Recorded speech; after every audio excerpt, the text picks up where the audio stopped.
पास न पवनाहारी के पास राम जी सबसे पहले जंगल में गए तो जंगल के मूल निवासी जनजातीय समाज की माता सबरी के घर को पवित्र करने के लिए राम जी गए। जय श्री राम। सबरी इतनी वृद्ध हो गई कि 10,000 साल में ये जो आंखों के रोम होते ना, जो पलकों में लगे रहते हैं, आंखों के रोंगट, ये जो रोंगट होते ना, माता सबरी के रोंगट इतने बड़े हो गए थे कि पृथ्वी पर लटकने लगे थे। माता सबरी ने 10,000 साल तक राम जी का इंतजार किया। 1-2 साल नहीं, ना 10,000 साल। सब क्यों सम्मान करते हैं, लेकिन सनातन का अपमान नहीं सह सकते हैं। लोगों को लगता है कि हम विवादित हैं और इसी विवाद के चक्कर में लोग हाई कोर्ट तक, हम भारत के पहले ऐसे कथा व्यास से हाई कोर्ट तक घसीटा जाता है। क्यों? क्योंकि इनकी नानियों को हम हलाने का काम कर रहे हैं।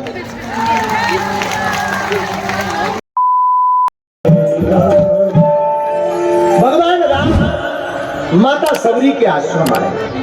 कौन है ये सबरी?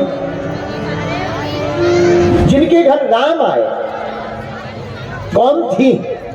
इन्होंने ऐसा क्या किया कि प्रभु श्री राम को इनके घर आना पड़ा? देखो एक बात है, हम लोग भगवान के दर पे जाते हैं, हम लोग भगवान के घर पे जाते हैं, लेकिन धन्य है माता सबरी कि वन में ढूंढते ढूंढते राम माता सबरी के घर आते हैं। वनवासियों को तो गौरव होना चाहिए, वनवासियों की पूर्वजा माता सबरी के घर राम आए थे, इसलिए जंगल में रहने वाले प्रत्येक लोगों को भगवान का उपकार मानना चाहिए कि तुमसे बड़ा इस दुनिया में कोई नहीं है जिनके घर स्वयं प्रभु राम चल कर के आए। अच्छा, कौन है माता सबरी? माता सबरी के जन्म के 3 कारण। एक जगह कथा आई, पहला कारण सुनिए। एक बहुत ही बड़े त्यागी महात्मा रहते थे, बड़े त्यागी महात्मा, बड़े तपस्वी। उनकी भक्ति से प्रसन्न होकर के भगवान नारायण कभी कभी उनके पास जाते थे, कथा सुनने के लिए, प्रवचन सुनने के लिए, सत्संग करने के लिए, दर्शन करने के लिए। एक दिन माता लक्ष्मी ने कहा, सरकार आप अकेले जाते हो, हमें भी ले चलो। भगवान बोले, देवी जी आपको ले तो जाए, लेकिन तुम्हारा स्वभाव बड़ा विचित्र है, इसलिए हम ले नहीं जाते। नहीं प्रभु, हम कुछ भी उपद्रव नहीं करेंगे, आप हमें ले जाओ। भगवान ने बात मान ली। माता लक्ष्मी जी को साथ में त्यागी महात्मा के आश्रम में ले आए। त्यागी महात्मा के दर्शन करके माता लक्ष्मी भी खा करके ही तुम्हारा कल्याण होगा, ये हमारा श्राप है। हाँ, व्लॉगिंग करते इसलिए वही लक्ष्मी माता सबरी बनकर प्रकट हुई। बोलो सबरी मैया की। माता सबरी भगवान की याद में हिन्ना लाते हैं। कब आओगे राघव जू मेरे? एक बात बोले, माता सबरी जैसा चरित्र किसी का नहीं हो सकता। भक्ति की पराकाष्ठा। वीडियो नहीं ले सकते मैं। वन में बड़े बड़े अमलात्मा विमलात्मा महात्मा रहते हैं, बड़े बड़े उच्च कोटि के महात्मा, लेकिन राम जी ने किसी का पता नहीं पूछा। 4 प्रकार के महात्मा रहते थे वन में, जलाहारी, पयाहारी, फलाहारी, कुछ हाँ मिल जाएगा। हाँ, जल को पीकर रहने वाले महात्मा, फल को खाकर रहने वाले महात्मा, दूध पयाहारी, दूध को पीकर रहने वाले महात्मा, और मात्र वायु का सेवन करने वाले महात्मा। 4 प्रकार के महात्मा इस वन में रहते थे। ये जो वन है पूरा छत्तीसगढ़ तक लगा हुआ, यही दंडकारण्य है। इन महात्माओं को अभिमान था कि राम जी वन आएंगे तो सबसे पहले हमारे पास आएंगे, बोले क्यों? अरे पता नहीं तुम्हें हम कितने कठोर तपस्वी हैं, हम केवल जल का पान करके राम जी को भजते हैं। तो राम जी आएंगे ना तो केवल हमारे पास आएंगे। हाँ, ऐसे बना के दो ना। बोले क्यों? बोले आज हमको 10,000 साल हो गया और दिन भर में केवल एक सेव फल खाते हैं, एक फल, और दिन निकाल देते हैं, फिर भी राम जी का भजन करते। तो राम जी आएंगे ना तो हमारे पास आएंगे।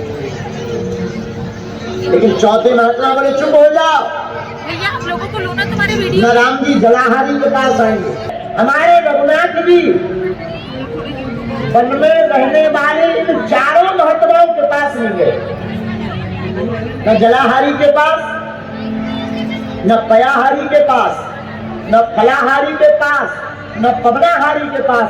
राम जी सबसे पहले जंगल में गए तो जंगल के मूल निवासी जनजातीय समाज की माता सबरी के घर को पवित्र करने के लिए राम जी गए।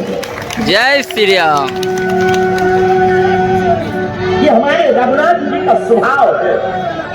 आप लोग गौरवान्वित करिए अपने आप पर, वन में रहने वाले लोगों अपने आप पर गौरव महसूस करिए कि जो जगत का पिता है, जो जगदीश है, जो पूर्ण परब्रह्म परमात्मा है, वो बड़े बड़े महात्माओं के घर नहीं, वो तो झोपड़ी में माता सबरी के घर आए, झोपड़ी में। महाराज आप सबरी माँ की कथा सुनकर के चौंक जाएंगे। माता सबरी ने 10,000 साल तक राम जी का इंतजार किया, 1-2 साल नहीं, ना ना ना, 10,000 साल। हमने पढ़ा है, आप सुनकर के आश्चर्य में होंगे। माता सबरी के बारे में हमने पढ़ा, माता सबरी इतनी वृद्ध हो गई कि 10,000 साल में ये जो आंखों के रोम होते ना, जो पलकों में लगे रहते, आंखों के रोंगट, ये जो रोंगट होते ना, माता सबरी के रोंगट इतने बड़े हो गए थे कि पृथ्वी पर लटकने लगे थे। जब राम जी आए ना, प्रार्थना करेंगे, फ्लाइटों पर घूमने से सनातन धर्म नहीं बचना है, आओ कुछ दिन गुजारो जंगल में कथा करके, फेंकने की बारी है। जय जय श्री राम, जय जय श्री राम। लोग हमसे कहते कि आप बड़ा उल्टा सीधा बोलते हैं, हम उल्टा सीधा नहीं बोलते, सबको सम्मान करते हैं, लेकिन सनातन का अपमान नहीं सह सकते हैं। लोगों को लगता है कि हम विवादित हैं, और इसी विवाद के चक्कर में लोग हाई कोर्ट तक, हम भारत के पहले ऐसे कथा व्यास से हाई कोर्ट तक घसीटा जाता है। क्यों? क्योंकि इनकी नानियों को हम हलाने का काम कर रहे हैं। इसलिए हमारी प्रार्थना है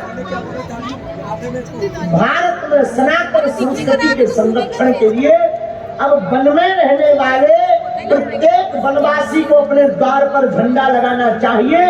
जय बड़ा देव का नारा लगाते हुए हम श्री राम के हैं ऐसा जय घोष करना चाहिए। जय जय श्री राम।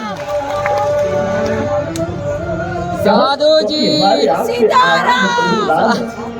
हमारी आपकी कुल माता माता उनके अलावा हमारी प्रार्थना है।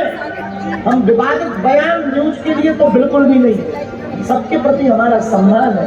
हम केवल इसलिए हमारे प्रति, हमारे अंदर राष्ट्र को जो हम देख पा रहे, जो हमने अपनी चेतना से देखा कि 10 साल बाद यहाँ राम कथा कहना मुश्किल हो जाएगा भारत में। अगर ऐसे ही चलता रहा राम कथा नहीं कह पाएंगे। लेकिन माता सबरी ने प्रभु का इंतजार 10,000 वर्ष तक किया। तुमसे प्रार्थना करें वनवासी हो, तुम भी अपने घर पर भगवान राम को याद करके इंतजार करना। हमें भरोसा है उनको 10,000 साल बाद मिले, तुम्हारे घर पर प्रभु राम 10 साल बाद आएंगे।